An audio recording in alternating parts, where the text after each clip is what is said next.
जी students, ये बताइए आज आप लोगों को क्या करना था, कौन सा टॉपिक रिवाइज करना है या कौन से टॉपिक के पास पेपर्स करने थे।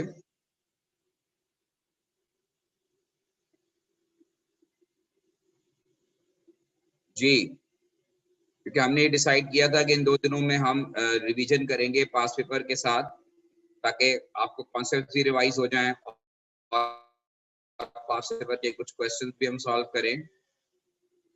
टॉपिक्स आप मुझे बताने थे आप।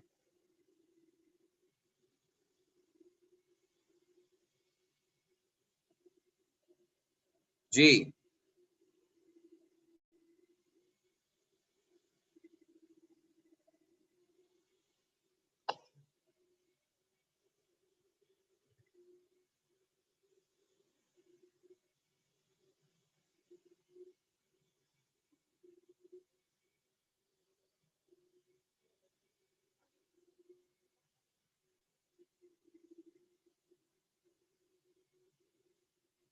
जी बेटा, कोई क्वेश्चन, कोई टॉपिक अगर आप बताना चाह रहे हैं।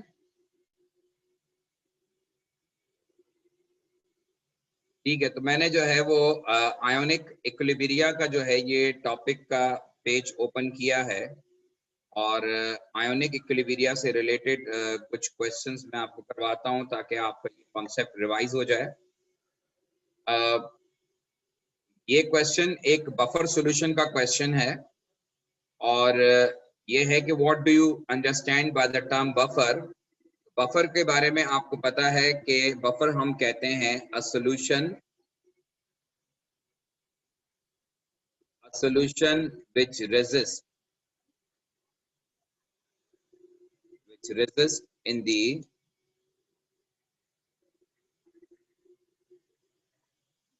change of pH,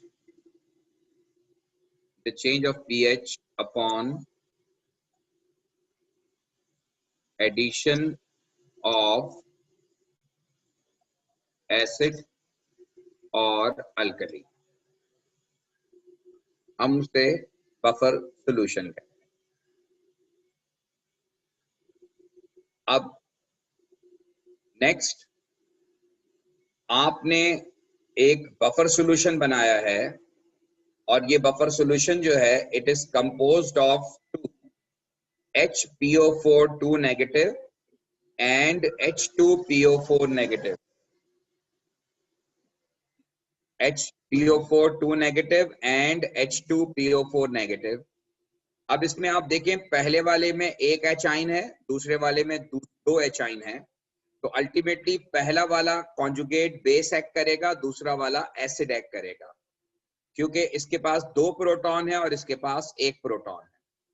जब आप इस बफर सॉल्यूशन में H पॉजिटिव आइन डालेंगे तो लॉजिकली H पॉजिटिव आइन जो है वो रिएक्ट करेगा कॉन्जुगेट बेस के साथ विच इज HPO4 2 नेगेटिव, और HPO4 2 नेगेटिव के साथ मिलकर ये बना देगा H2PO4 नेगेटिव।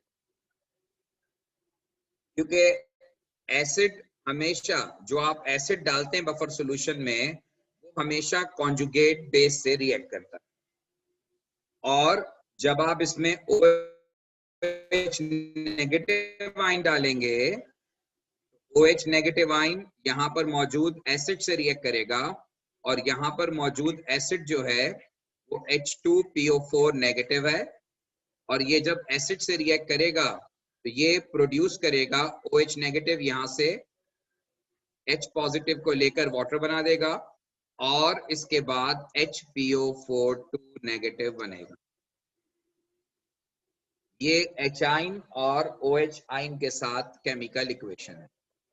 जब भी आपको एग्जामिनर बफर सॉल्यूशन दे और बफर सॉल्यूशन के साथ आपको इक्वेशन लिखने के लिए कहे विद H आइन एंड OH नेगेटिव आइन, उसका तरीका यही होता है जो मैंने आपको यहाँ बताया है कि H आइन जो आप ऐड करते हैं वो हमेशा कॉन्जुगेट बेस से रिएक्ट करता है, और जब आप OH नेगेटिव आइन ऐड करते हैं तो वो हमेशा एसिड से रिएक्ट करता है। तो ऊपर वाले मिक्सचर के अंदर 2 H जिसके अंदर हैं वो एसिड है और जिसके अंदर 1 H है वो कॉन्जुगेट बेस। होपफुली आपको मेरी बात समझ में आ गई होगी। अगली बात जो इसका न्यूमेरिकल है, उसमें उसने ये कहा है कि a buffer solution containing equal concentration of two sodium phosphate salt, ये इन दोनों की बात कर रहा है, HPO4 और H2PO4, और दोनों की कंसंट्रेशन इक्वल है तो pH इज 7.20, और आपको मैं बता चुका हूं कि pH is equal to pKa होता है व्हेन कंसंट्रेशन ऑफ सॉल्ट यानी conjugate base is equal to concentration of acid. जब एसिड और सॉल्ट की कंसंट्रेशन एक हो जाए तो pH और pKa जो है वो इक्वल हो जाते हैं।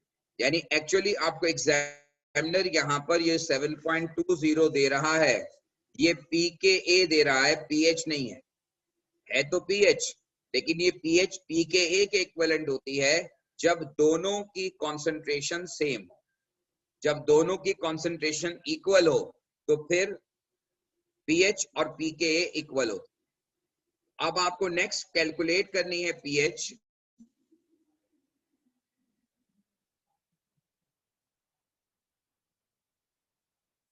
हेलो,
अब इस फॉर्मूले में आप pKa की जगह 7.20 पुट करेंगे plus log of concentration of salt over acid.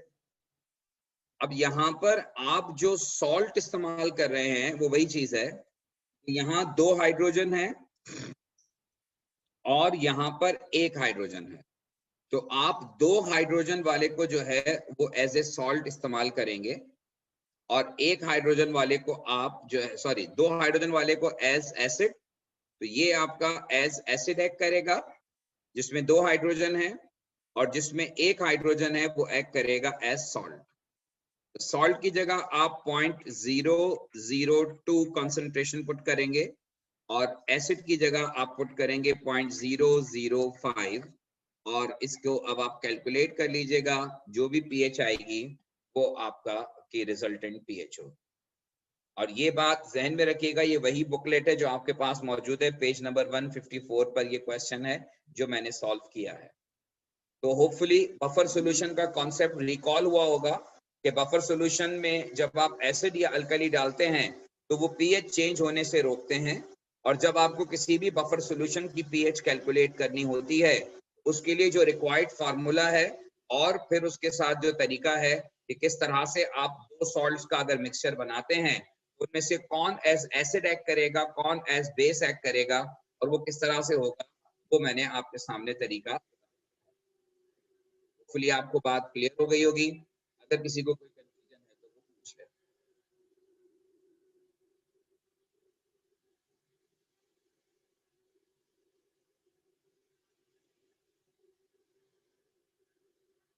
अच्छा जी, अब ये जून 9 का क्वेश्चन है जो मैं करने जा रहा हूं, और इससे आगे फिर कुछ और कैलकुलेशंस भी हैं। ये जून 9 का क्वेश्चन है, पेपर 4 क्वेश्चन नंबर 1, और सवाल ये है कि explain what is mean by the Bronsted Lowry theory of acids and bases. तो ब्रॉन्स्टेड एंड लोरी थ्योरी ये आपके एएस सिलेबस का पार्ट है, A2 में भी हमने रिकॉल किया था। Bronsted and Lowry theory acid और बेस के बारे में क्या कहती है? Bronsted and Lowry theory acid के बारे में ये कहती है कि acids are known to be proton donors. Proton donors are known to be acid. और बेस के बारे में ये थ्योरी ये कहती है कि proton acceptors are known to be bases. Proton donors are acid and proton acceptors are bases. Next है कि explain the trend in K value in term of the structure of these acids. पहला वाला acid आप देख रहे हैं ethanoic acid है, दूसरा क्लोरो इथेनोइक एसिड है और तीसरा डाइक्लोरो इथेनोइक एसिड है. और इनकी के वैल्यू आहिस्ता आहिस्ता इंक्रीज हो रही हैं. ये मैं डिस्कस कर चुका हूं कि के वैल्यू या एसिडिक स्ट्रेंथ क्यों इंक्रीज हो रही है. हमने ये ऑर्गेनिक में पढ़ा था कि chloro derivative of carboxylic acid are more acidic as compare to simple carboxylic acid. उसकी मैंने आपको स्टोरी बताई थी कि यहाँ पे पूछ रहे हैं कि एक्सप्लेन द ट्रेंड ऑफ के value in term of the structure of these acid.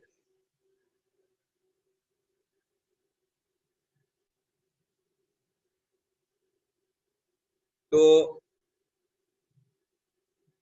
ये क्वेश्चन है आपके सामने. अब यहाँ पर के वैल्यू जो है वो इंक्रीज हो रही है. तो के वैल्यू इंक्रीज हो रही है, क्यों इंक्रीज हो रही है? बिकॉज एसिडिक कैरेक्टर इंक्रीज हो रहा है. Due to increase in acidic character के वैल्यू इंक्रीज हो रही है. और क्यों इंक्रीज हो रही है? Because chlorine is electronegative atom. It pulls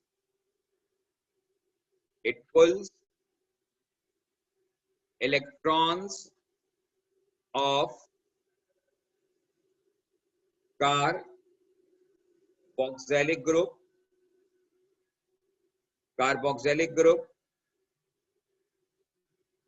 towards itself.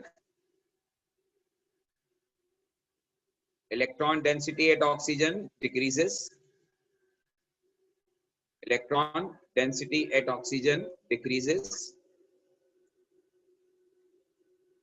Or removal of proton become easier.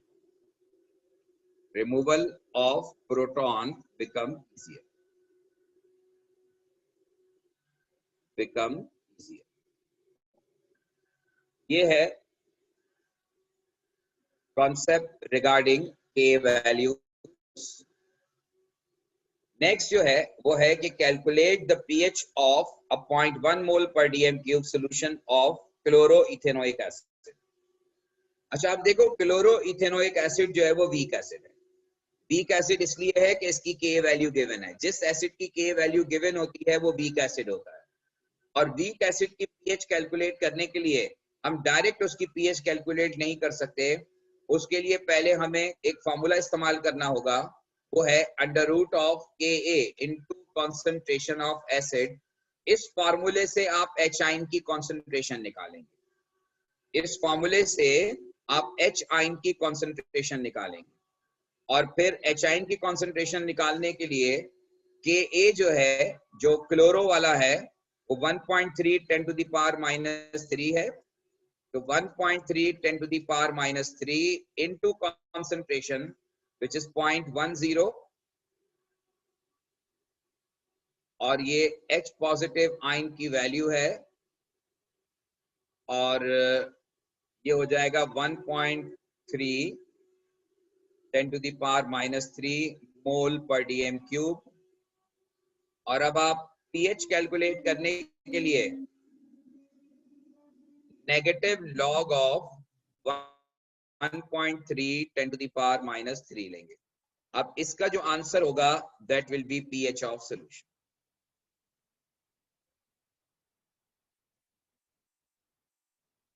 Hopefully आपको मेरी बात समझ में आ गई होगी. कोई सवाल?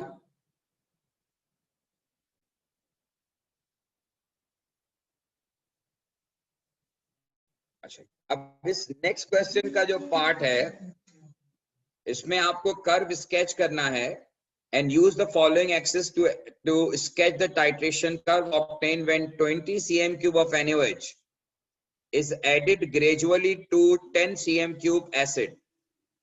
अब एसिड की और अल्कली की कॉन्सेंट्रेशन सेम है और इन दोनों का रेशियो 1:1 है, तो 10 cm cube will react with 10 cm cube. इसका मतलब है कि 10 cm cube of NaOH excess में है। 10 cm क्यूब ऑफ एसिड से आप स्टार्ट कर रहे हैं तो वो 10 cm क्यूब ऑफ अल्कली से ही न्यूट्रलाइज होगा। 10 cm क्यूब ऑफ एसिड जो है वो 10 cm क्यूब ऑफ अल्कली से न्यूट्रलाइज होगा। और चूंकि ये एसिड वीक एसिड है, अच्छा किसी ने पीएच निकाली है ताकि मुझे स्टार्टिंग पीएच पता चल जाए? अगर किसी ने इस वैल्यू को कैलकुलेट किया है तो काइंडली मुझे बता दीजिए। नेगेटिव लॉग ऑफ 1, सॉरी बल्कि मैंने इसका स्क्वायर रूट नहीं लिया, इसका स्क्वायर रूट लें और फिर इसकी पीएच कैलकुलेट करें, सॉरी इसकी पीएच जी 1.3 10 टू द पावर -4 हो जाएगा ये, और -4 को फिर आप कैलकुलेट करें। जरा क्विकली आंसर कैलकुलेट करें, क्योंकि आपकी स्टार्टिंग पीएच इस पीएच पे डिपेंड करती है कि जो आप एसिड लेते हैं वही स्टार्टिंग पीएच होती है जो आपको गिवन होती है। पीएच एक स्टूडेंट ने कैलकुलेट की है 1.94। इसका मतलब यह है कि ये ग्राफ अराउंड पीएच 2 शुरू होगा और आप पीएच 2 में, अब चूंकि ये एसिड वीक है और आपका एंड पॉइंट जो आएगा वो 10 cm क्यूब पर आएगा, और आपको याद होगा कि वीक एसिड के अंदर टर्निंग पॉइंट जो आता है वो अराउंड 6 आता है, तो ये पीएच ग्रेजुअली इंक्रीज करेगी और अराउंड 6 ये शार्पली इंक्रीज करेगी 8 9 10 और 10 और 11 के दरमियान फिर ये पीएच आहिस्ता आहिस्ता बढ़ती जाएगी और ये मैक्सिमम जो है वो 12 और उससे अबव चली जाएगी। क्योंकि आप जो अल्कली यूज कर रहे हैं वो 0.1 मोल पर डीएम क्यूब NaOH है, और इस अल्कली की अगर आप पीएच कैलकुलेट करेंगे तो वो 13 आएगी, लेकिन चूंकि सॉल्यूशन डाइल्यूट हो गया है तो पीएच एग्जैक्टली 13 नहीं होगी, उससे थोड़ी कम होगी, तो आप 12.5 तक पीएच लेके जा सकते हैं। ये है titration curve whenever it is plotted in under these condition, और ये वॉल्यूम आपका एंड पॉइंट को डिसाइड करता है, एंड पॉइंट को डिस्क्राइब कर रहा है। ये जो है वो एंड पॉइंट है। होपफुली आपको मेरी बात समझ में आ गई होगी।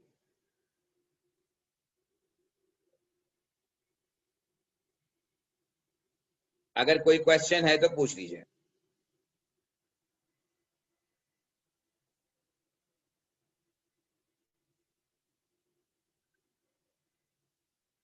अच्छा जी, अब इसी क्वेश्चन का जो अगला पार्ट है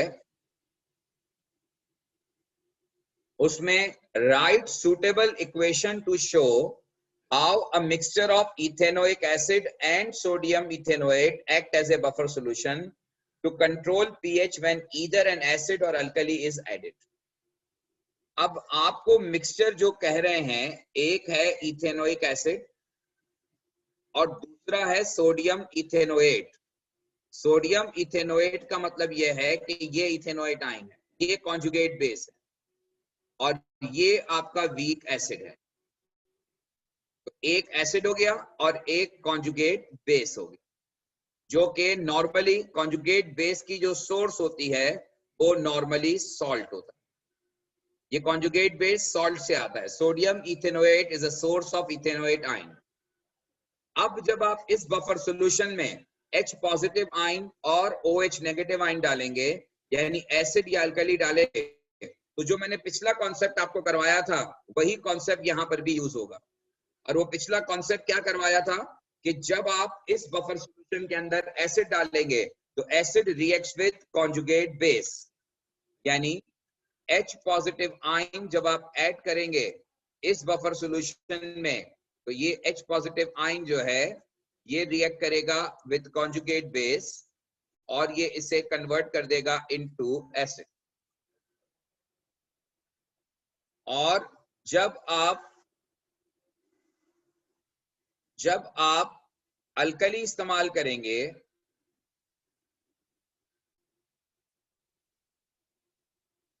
तो अल्कली रिएक्ट करेगा विद एसिड,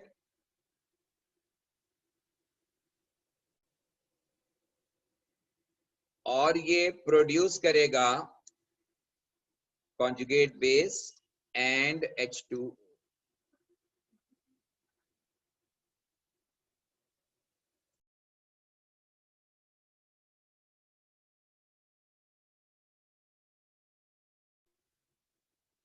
ये जनाब दो इक्वेशंस हैं जो अगेन बफर सॉल्यूशन की इक्वेशंस हैं। ये रिप्रेजेंट कर रही हैं कि किस तरह से बफर सॉल्यूशन जो है वो एक्ट करेगा।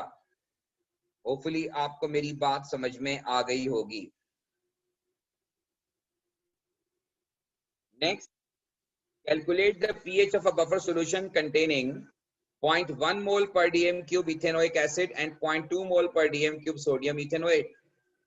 अब आपको एसिड की और सॉल्ट की कॉन्सेंट्रेशन गिवन है, लेकिन आपको Ka वैल्यू मालूम है या नहीं है।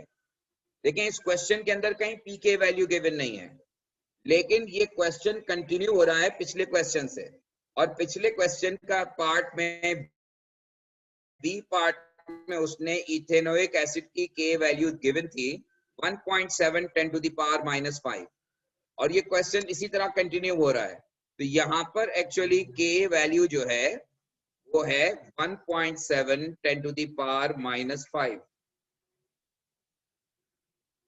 अब आप पहले तो इस के वैल्यू से पीकेए निकालें, और पीकेए निकालने के लिए नेगेटिव लॉग ऑफ के वैल्यू यूज करते हैं 1.7 10 टू द पावर -5।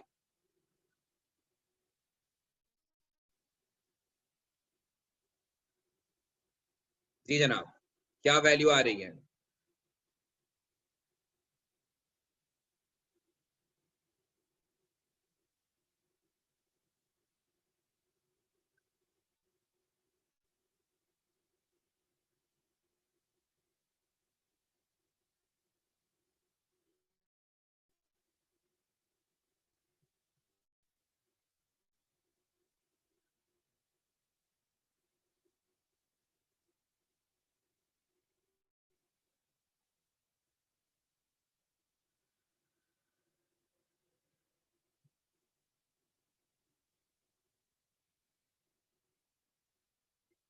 जी बेटा, क्या वैल्यू आ रही है अगर किसी ने कैलकुलेट किया हो? ओके, 4.77, राइट जी। 4.77 जो है वो इसकी पीकेए वैल्यू है। तो pH is equal to pKa, which is 4.77 plus log of concentration of salt. Salt is sodium ethanoate 0.20 divided by concentration of acid 0.10। Calculate करके आंसर बता दीजिएगा। जो भी आंसर आप निकाल दीजिएगा, जो भी pH आ रही है, that will be your final answer. Hopefully आपको ये बफर सॉल्यूशन के कुछ क्वेश्चंस मैंने ट्राई किए हैं, आपको बात समझ में आई होगी कि किस तरह से जो है वो इन क्वेश्चंस को सॉल्व करना है। 5.10 ये वैल्यू आ रही है, ठीक है जी।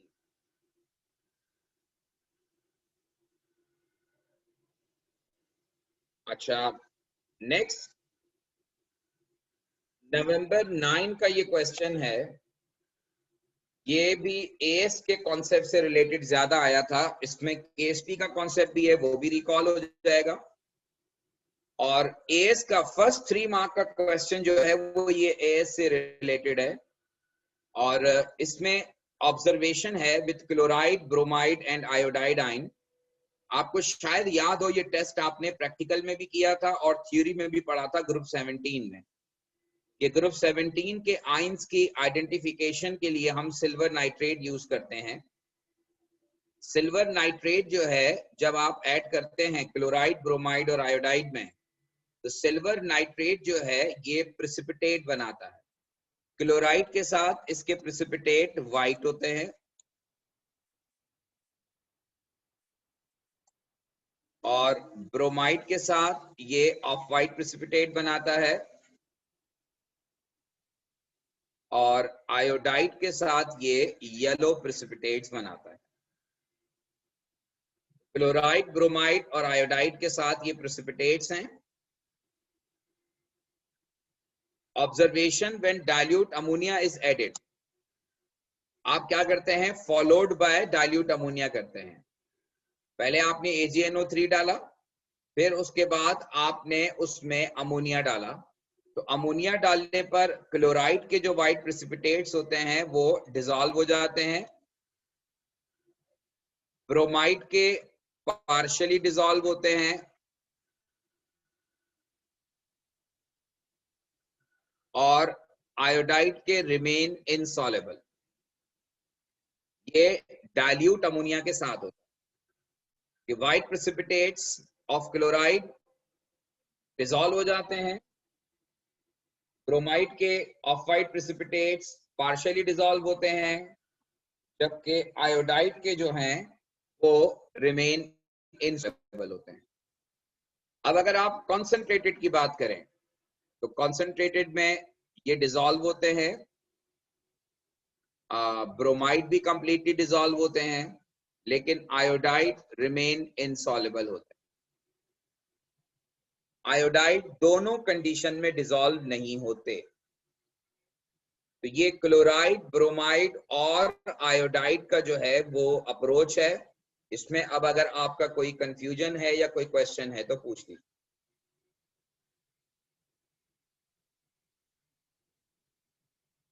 अच्छा जी, अब अगला सवाल जो है ये KSP से रिलेटेड है और आपको कैलकुलेट करनी है कॉन्सेंट्रेशन ऑफ सिल्वर आयन। आप देखिए यहाँ पर सिल्वर ब्रोमाइड जो है ये रिवर्सिबल प्रोसेस है, और यहाँ 1 मोल ऑफ सिल्वर आयन और 1 मोल ऑफ ब्रोमाइड आयन बन रहा है, यानी कि दोनों का रेशियो 1:1 का है। तो जितना सिल्वर आयन बनेगा उतना ही ब्रोमाइड आयन बनेगा, यानी दोनों की कॉन्सेंट्रेशन इक्वल होगी, इसीलिए हमने X और X लिखा है। दूसरी बात यह है कि KSP क्या होता है। KSP हम कहते हैं product of ionic concentration in a saturated solution of sparingly soluble compound. Sparingly soluble compound वो होते हैं जो कंपाउंड वाटर में पार्शियली सॉल्युबल होते हैं, जो वाटर के अंदर पार्टली डिसॉल्व होते हैं, वो स्पेरिंगली सॉल्युबल कंपाउंड कहलाते हैं। तो यहाँ पर जो KSP है, KSP is equal to concentration of silver ion into concentration of chloride ion, और इसका मतलब ये है कि X into X is equal to X square। तो आप अगर X की वैल्यू निकालेंगे तो वही कॉन्सेंट्रेशन ऑफ सिल्वर आयन होगी। तो यहाँ KSP की जगह आप पुट करेंगे 5 into 10 to the power minus 13 जो गिवन है, 5 into 10 to the power minus 13 is equal to X square, और X जो होगा वो 5 into 10 to the power minus 13 का स्क्वायर रूट होगा। आंसर बताइएगा, कॉन्सेंट्रेशन ऑफ सिल्वर आयन क्या हो रही है।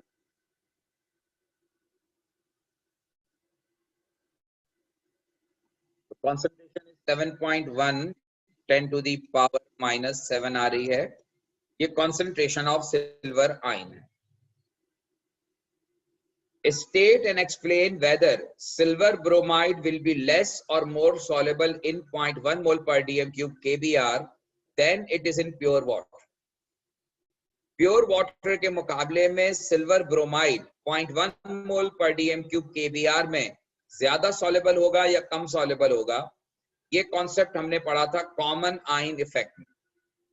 प्योर वाटर के अंदर जब आप सिल्वर ब्रोमाइड डालेंगे तो कोई कॉमन आयन नहीं है, लेकिन अगर 0.1 मोल पर डीएम क्यूब KBr के सॉल्यूशन के अंदर आप सिल्वर ब्रोमाइड डालेंगे तो सिल्वर ब्रोमाइड और KBr दोनों में एक आयन कॉमन है जो कि ब्रोमाइड आयन है। अगर आप किसी भी सॉल्यूशन में कॉमन आयन इंट्रोड्यूस करते हैं तो कॉमन आयन हमेशा सॉल्युबिलिटी को डिक्रीज करता है।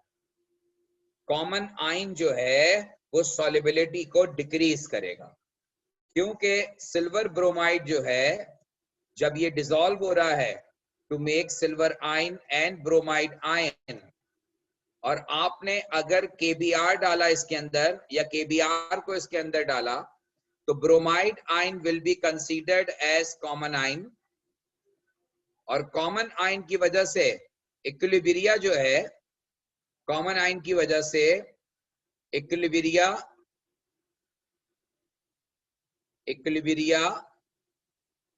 shifts to backward direction.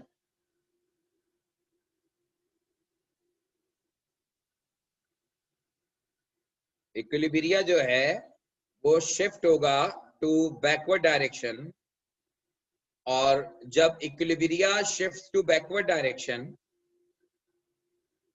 तो इसका मतलब यह है कि मोर सॉलिड विल फॉर्म, और मोर सॉलिड बनने का मतलब यह है कि सॉल्युबिलिटी विल डिक्रीज। यहां पर जो है वो सॉल्युबिलिटी इन केबीआर, सॉल्युबिलिटी डिक्रीज होगी इन केबीआर।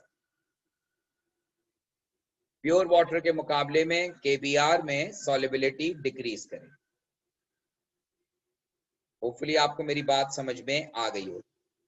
कॉमन आयन इफेक्ट हमेशा यही होता है कि जो आप कॉमन आयन डालते हैं उसकी कॉन्सेंट्रेशन बढ़ती है, और जो अदर आयन होता है अदर देन कॉमन आयन उसकी कॉन्सेंट्रेशन हमेशा कम होती है और सॉल्युबिलिटी हमेशा कम होती है।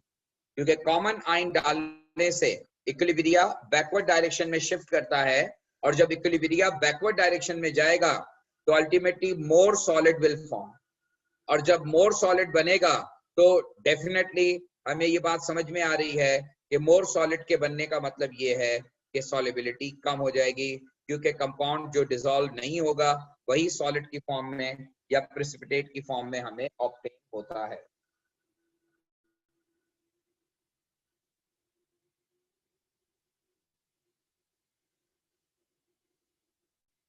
ठीक है जी, क्लियर हो गई ये बात?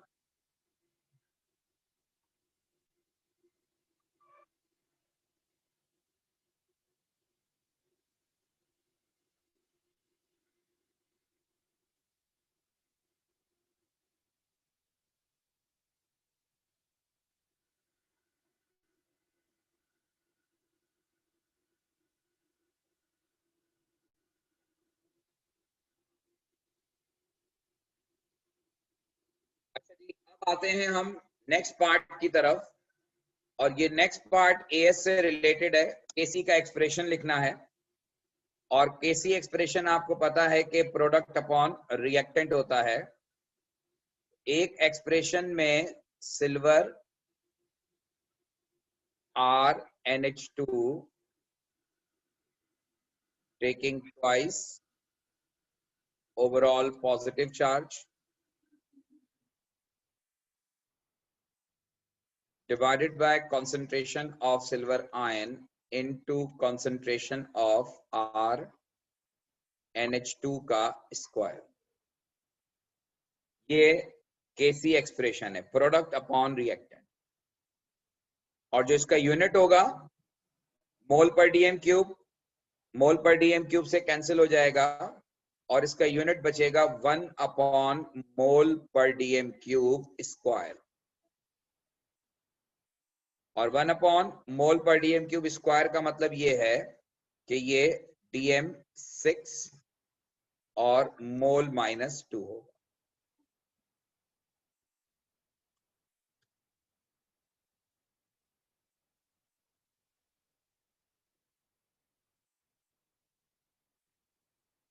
अब इस क्वेश्चन में आपको केसी की वैल्यू गिवन है when R is equal to H। अब आप देखें इस फार्मूले में अगर आप R की जगह H पुट करते हैं तो एक्चुअली ये अमोनिया हो जाएगा। अगर आप RNH2 में R की जगह H पुट करते हैं तो अमोनिया होगा। इसका मतलब है कि ये जो केसी वैल्यू आपको गिवन है ये उस केस में गिवन है जब आप यहां अमोनिया लेंगे, आप यहां पर अमोनिया लेंगे उस केस में। तो इसका मतलब यह है कि आप यहां पर अमोनिया कंसीडर करेंगे। RNH2 जो है ये एक्चुअली अमोनिया है, क्योंकि यहां केसी की value R is equal to H कहा गया है। बहरहाल एक्सप्रेशन आप इसी तरह लिखेंगे, लेकिन इस RNH2 को आप कंसीडर अमोनिया करेंगे। और अब इस क्वेश्चन के अगले पार्ट में using your expression for KC to calculate the concentration of ammonia needed to change the concentration of silver ion in a 0.1 mole per dm cube silver nitrate to the value you calculated in C1.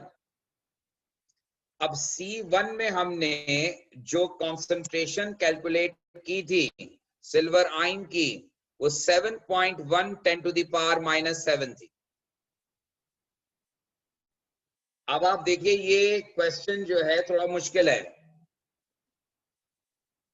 Equation ये कहती है कि silver ion reacts with 2 ammonia, क्योंकि हम ammonia consider कर रहे हैं, to form silver NH3 taking twice positive। अब वो आपसे कह रहे हैं कि 0.1 मोल पर डीएम क्यूब सिल्वर था इनिशियली, 0.1 मोल पर डीएम क्यूब, और आपको अमोनिया के बारे में नहीं पता इनिशियली कितना है। प्रोडक्ट की वैल्यू आपको पता है इक्विलिब्रियम पे 0 होती है इनिशियली। अब इक्विलिब्रियम पर वो आपसे कह रहे हैं कि सिल्वर आयन की कॉन्सेंट्रेशन को कम करके जो कैलकुलेट किया है वहां तक ले आओ, यानी 7.1 10 to the power -7, यानी इक्विलिब्रियम पर सिल्वर आयन की कॉन्सेंट्रेशन 7.1 10 to the power -7 हो जानी चाहिए। तो सवाल ये है कि कॉन्सेंट्रेशन ऑफ अमोनिया क्या होगी अगर Kc की वैल्यू जो कि प्रीवियस पार्ट में गिवन है, Kc की वैल्यू 1.7 10 to the power 7 है। Kc की वैल्यू 1.7 10 to the power 7 है। ये Kc की वैल्यू ऑलरेडी आपको गिवन है। अमोनिया की कॉन्सेंट्रेशन इक्विलिब्रियम पे निकालनी है। अब सवाल ये है कि प्रोडक्ट कितना बनेगा। अब अगर आपने एएस में इक्विलिब्रिया के क्वेश्चंस किए हुए हैं तो आपको समझ में आएगा कि यहाँ प्रोडक्ट कितना बनेगा। इनिशियली जो सिल्वर था वो 0.1 था और इक्विलिब्रियम पर ये 7.1 10 to the power -7 हो गया। इसका मतलब ये है कि अगर मैं 0.1 से 7.1 सब्ट्रैक्ट करूं तो जो बचेगा वो जो यूजअप हुआ, भाई देखें सिल्वर पहले 0.1 था, 0.1 से ये 7.1 हो गया, इसका मतलब है कि ये यूजअप हो गया। कितना यूजअप हो गया? ये यूजअप हो गया 0.10 माइनस 7.1 10 to the power -7, ये यूजअप हो गया। तो भाई जब सिल्वर यूज होगा तो कहां जाएगा? रेशो ये कहता है कि जितना सिल्वर यूज होगा उतना ही प्रोडक्ट फॉर्म होगा। 1:1 का रेशो है। जितना सिल्वर आयन इस्तेमाल होगा उतना ही प्रोडक्ट प्रोड्यूस होगा। जितना सिल्वर आयन इस्तेमाल होगा उतना ही प्रोडक्ट प्रोड्यूस होगा। तो 7.1 10 to the power -7 अगर सिल्वर आयन की कॉन्सेंट्रेशन है तो 0.1 माइनस 7.1 10 to the power -7 ये तकरीबन 0.0999 हो जाएगा। ये कॉन्सेंट्रेशन हो जाएगी इक्विलिब्रियम पर। आप माइनस करके देखिएगा ये आंसर आएगा। यानी इक्विलिब्रियम पर जो प्रोडक्ट का अमाउंट है वो 0.099 हो जाएगा। अगर किसी का कोई सवाल है तो वो पूछ सकता है अगर कोई बात समझ में नहीं आई, क्योंकि ये पूरा कॉन्सेप्ट एएस का कॉन्सेप्ट है। एएस में जो आपने केसी के क्वेश्चंस किए थे ये उनसे रिलेटेड है। जितना रिएक्टेंट कंज्यूम होता है उसी प्रोपोर्शन में प्रोडक्ट प्रोड्यूस होता है। अब रिएक्टेंट का और प्रोडक्ट का रेशियो 1:1 है। इसका मतलब यह है कि जितना रिएक्टेंट कंज्यूम होगा उतना ही प्रोडक्ट प्रोड्यूस होगा। जितना रिएक्टेंट कंज्यूम होगा उतना ही प्रोडक्ट प्रोड्यूस होगा। तो अब आप केसी की वैल्यू जो है वो पुट करेंगे 1.7 10 to the power 7 और इसके बाद प्रोडक्ट की वैल्यू 0.099 है और सिल्वर आयन की वैल्यू 7.1 10 to the power -7 है और अमोनिया की कॉन्सेंट्रेशन आपको कैलकुलेट करनी है, अमोनिया स्क्वायर। अब आप इसको सॉल्व कर लीजिए एक्सप्रेशन को। तो अमोनिया की जो वैल्यू आएगी अमोनिया स्क्वायर होगा वो, और फिर उसका स्क्वायर रूट ले लेंगे तो you will get concentration of ammonia. अगर कोई क्वेश्चन है तो आप पूछ सकते। ठीक है जी, ये मैंने कुछ क्वेश्चंस आपको करवाए रिलेटेड टू जो भी हमारी बात चल रही थी उससे। अच्छा, कोई मुझे कहा गया है कि पेज नंबर 56 पर कोई फिनोल का क्वेश्चन है, बुकलेट नंबर 2 में होगा। तो let we go to organic now. कुछ क्वेश्चंस अगर जो है वो फिनोल का प्रॉब्लम है पेज नंबर 56 पर, पेज नंबर 56 पर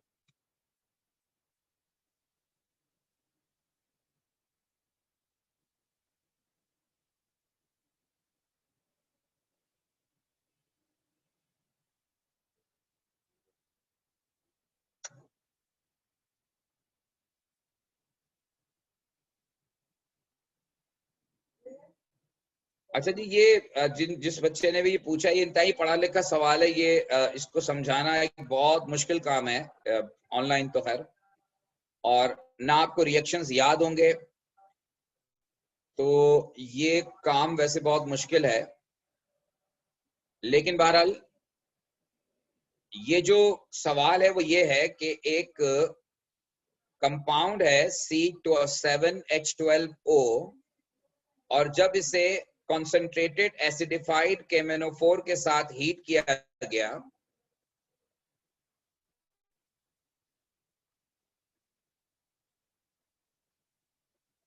जब इसे कॉन्सेंट्रेटेड KMnO4 के साथ हीट किया गया तो ये दो कंपाउंड में स्प्लिट हो गया। अब ये प्योरली एस का रिएक्शन है, और ऑल्दो के मैंने A2 में रिवाइज भी करवाया है कि जब हम KMnO4 के साथ हीट करते हैं कंपाउंड को, तो जिस जगह पर कार्बन कार्बन डबल बॉन्ड होता है वहां से मॉलिक्यूल ब्रेक होता है, स्प्लिट होता है इनटू टू, और ये डिपेंड करता है कि डबल बॉन्ड के साथ CH2 डबल बॉन्ड है या CH डबल बॉन्ड है या C डबल बॉन्ड है। अगर कंपाउंड में डबल बॉन्डेड कंपाउंड में CH2 टर्मिनल है तो कार्बन डाइऑक्साइड और वाटर बनेगा। अगर CH है तो वो कार्बोक्सिलिक एसिड में कन्वर्ट होगा, और अगर C डबल बॉन्ड है तो वो कीटोन में कन्वर्ट होगा। तो ये चीज जो है वो आपको अगर मालूम है तो एक तो ये आपको मालूम होना जरूरी है।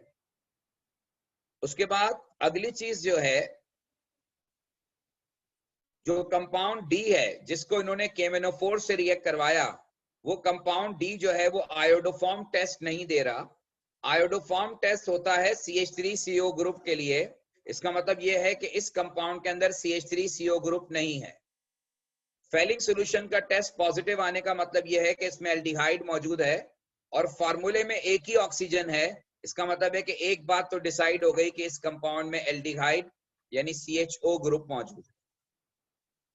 2,4 डायनाइट्रोफिनाइल हाइड्रोजन के साथ रिएक्ट करेगा, लॉजिकल बात है रिएक्ट करेगा, क्योंकि इसके अंदर जो है वो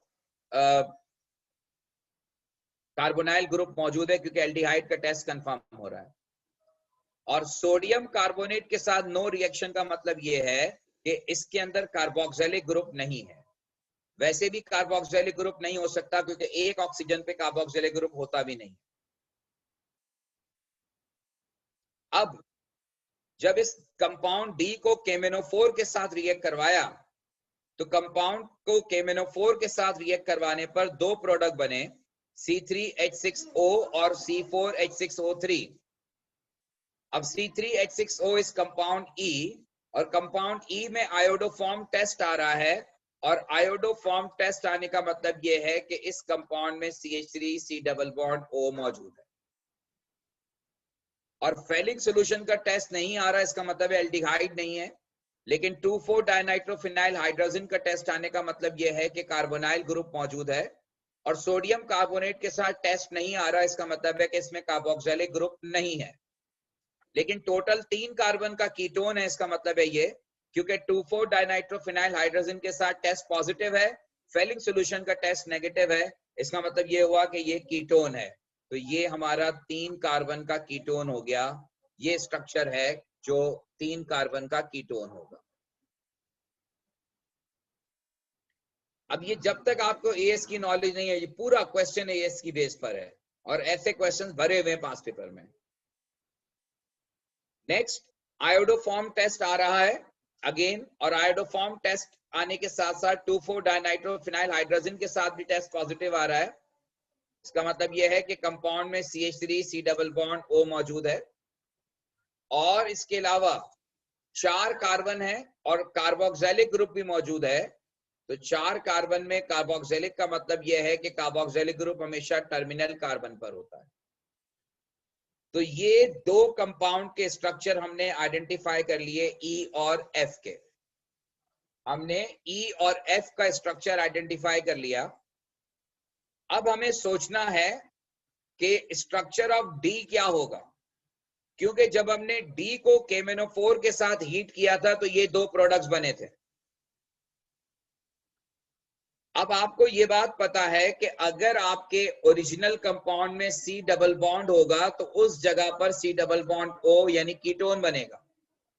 तो क्या मैं ये नहीं कह सकता कि कंपाउंड ई में एक्चुअली ओरिजिनल कंपाउंड में जिस जगह पर कीटोन है वहां ओरिजिनल कंपाउंड में CH3 double bond C double bond CH3 था, क्योंकि जिस जगह पर कीटोन होता है KMnO4 से रिएक्शन करने के बाद उस जगह पर ओरिजिनल कंपाउंड में C डबल बॉन्ड होता है।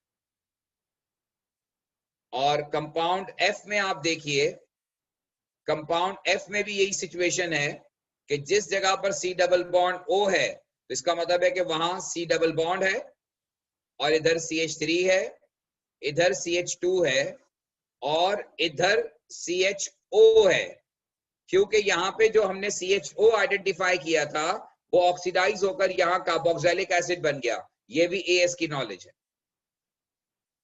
अब स्ट्रक्चर क्या बनेगा? स्ट्रक्चर ये बनेगा कि CHO के साथ CH2 है, उसके बाद C डबल बॉन्ड है और C डबल बॉन्ड के साथ CH3 है और ये वाला C डबल बॉन्ड इस C डबल बॉन्ड के साथ कनेक्ट होगा, CH3 दो है। ये है स्ट्रक्चर ऑफ डी। अब इसमें जब तक आपके पास KMnO4 के रिएक्शन की नॉलेज नहीं है, जब तक आपको ये सारे रिएक्शंस नहीं पता, ये सवाल आप कर ही नहीं सकते। आपको इसके लिए ये पूरा कॉन्सेप्ट रिवाइज करना होगा। जब तक ये पूरा कॉन्सेप्ट आपको नहीं आता होगा, सारे के सारे केमिकल रिएक्शंस आपको नहीं पता होंगे और आपको ये बात नहीं समझ में आएगी कि किस तरह से दो कंपाउंड आपने उनसे डबल बॉन्ड की पोजीशन आइडेंटिफाई करके और फिर उन दोनों कंपाउंड को आपस में कनेक्ट करना है। तब तक आपके लिए ये काम बहुत मुश्किल होगा। ठीक है जी, क्लियर हो गई ये बात? या अगर आप कोई कंफ्यूजन है, कोई बात अभी लगती है आपको कि इसमें कोई मिसिंग है बात, तो आप मुझे बता दीजिए।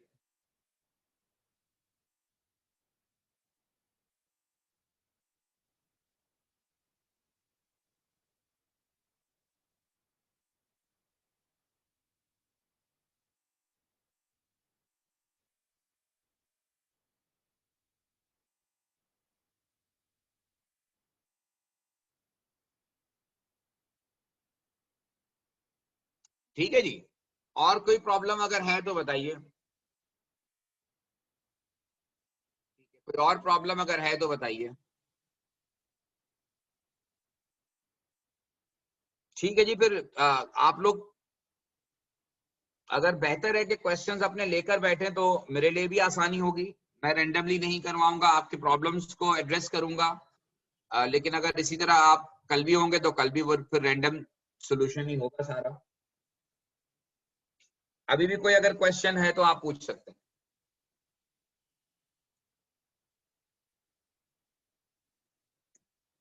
Previous page table, previous page table, अच्छा जी।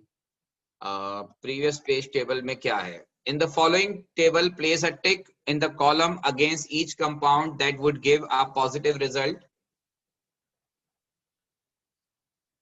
ये बात हो रही है आयोडोफॉर्म रिएक्शन की। ओके, आयोडोफॉर्म रिएक्शन उन कंपाउंड में होता है जिनके अंदर CH3CO यानी कम से कम 2 कार्बन हो।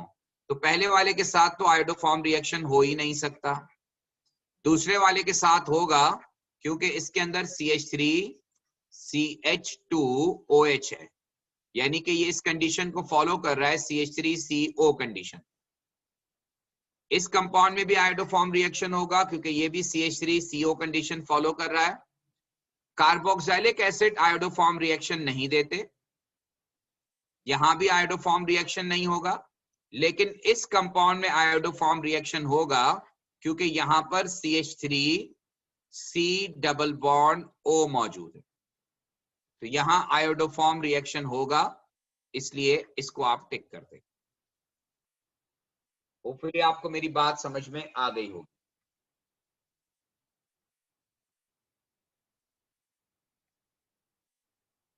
तो फोर्थ कंपाउंड में क्रॉस का रीजन भी आपको समझ में आ गया होगा कि कार्बोक्सिलिक एसिड जो होते हैं वो आयोडोफॉर्म रिएक्शन नहीं देते।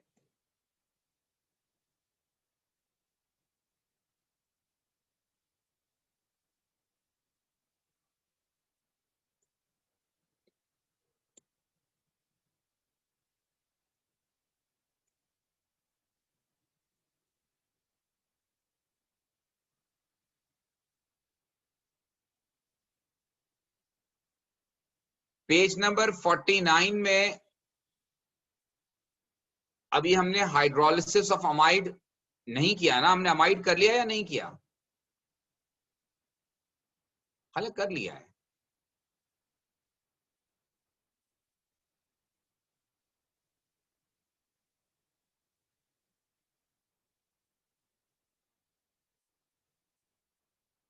इसमें कौन सा पार्ट प्रॉब्लम कर रहा है बेटा?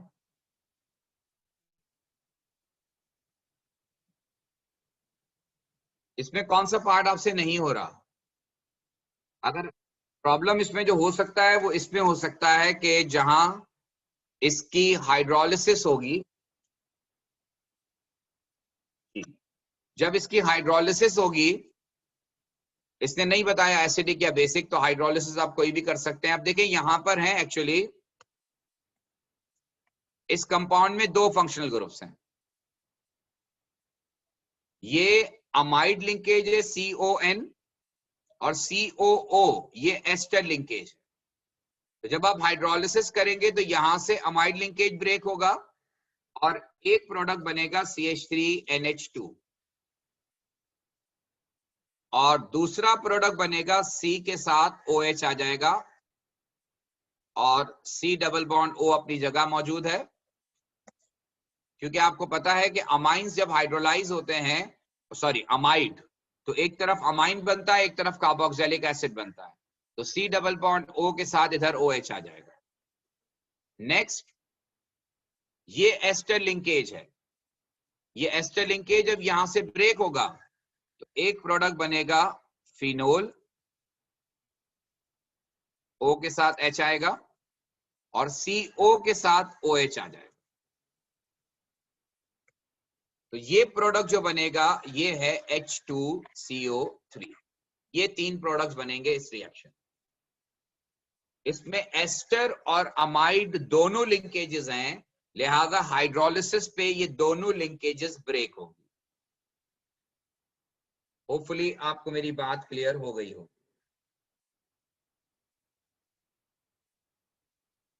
राइट जी, तो अब बाकी बात इंशाल्लाह अगली क्लास में करेंगे। अपने क्वेश्चंस के साथ आइएगा।